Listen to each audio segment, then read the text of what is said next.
Welcome to Ask Fear and Greed, where we take your questions and do our very, very best to answer them. I'm Michael Thompson, and good afternoon, Sean Aylmer.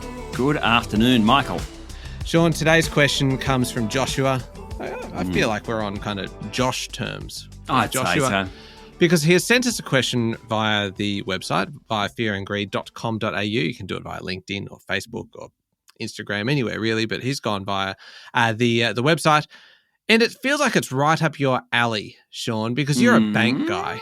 You've covered banks for a long time. So Joshua has asked, Josh has asked, simple question, might have a simple answer. Where do banks get their money from? When you get a loan, where do they get the cash from? I'm assuming it's not just sitting in their account waiting for your loan to be approved. Simple question. Does it have a simple answer, Sean? It probably does, but you've asked me, so I'm sure that I can complicate it. I'm sure.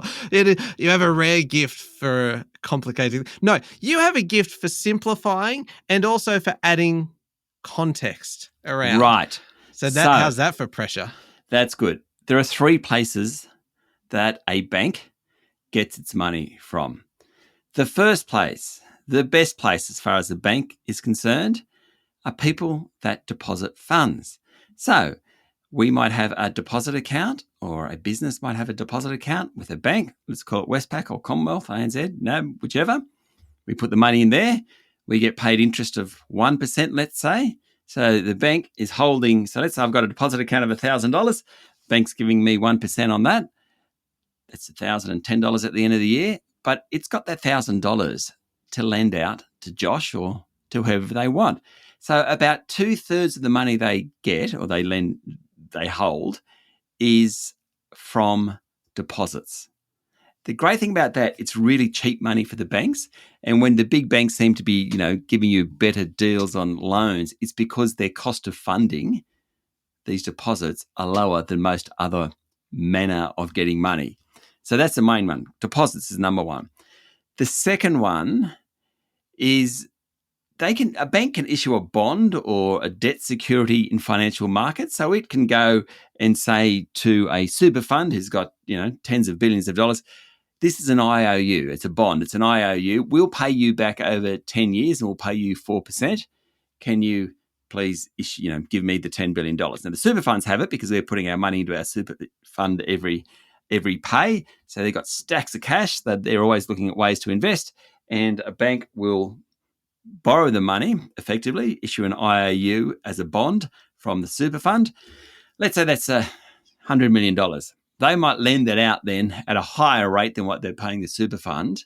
So they're still making a profit on it, but not as much profit as on the deposit rate. So they're the first two ways, deposits, the financial markets, so let's say bonds. The third way is equity. Just, bank shares are listed on the share market. The rest of their funding is just the money that they get from the equity.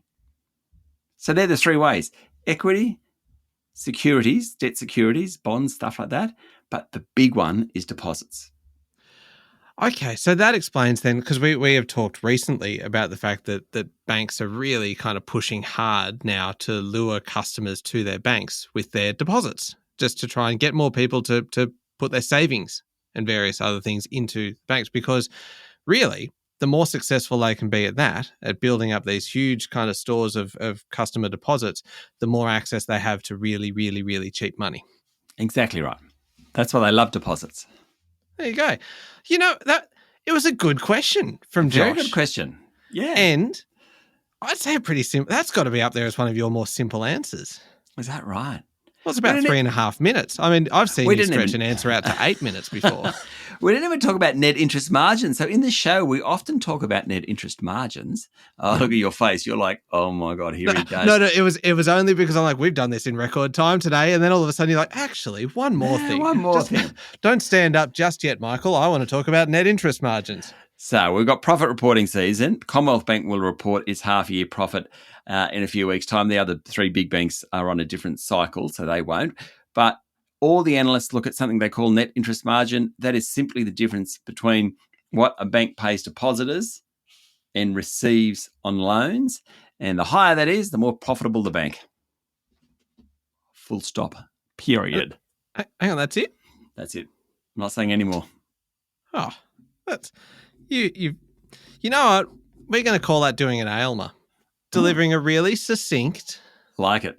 answer and then just adding on a bit more extra to the end, just additional context, just extending it by a minute, 2 minutes, and all of a sudden it blows out.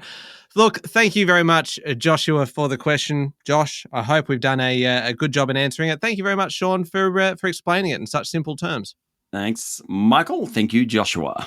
If you have a question that you would like to ask, then you can send it on through fearandgreed.com.au, our website. Send it via email there, or LinkedIn, Instagram, Facebook, any one of those platforms. Your question will get to us. We will put it on our list and we will answer it as soon as is humanly possible.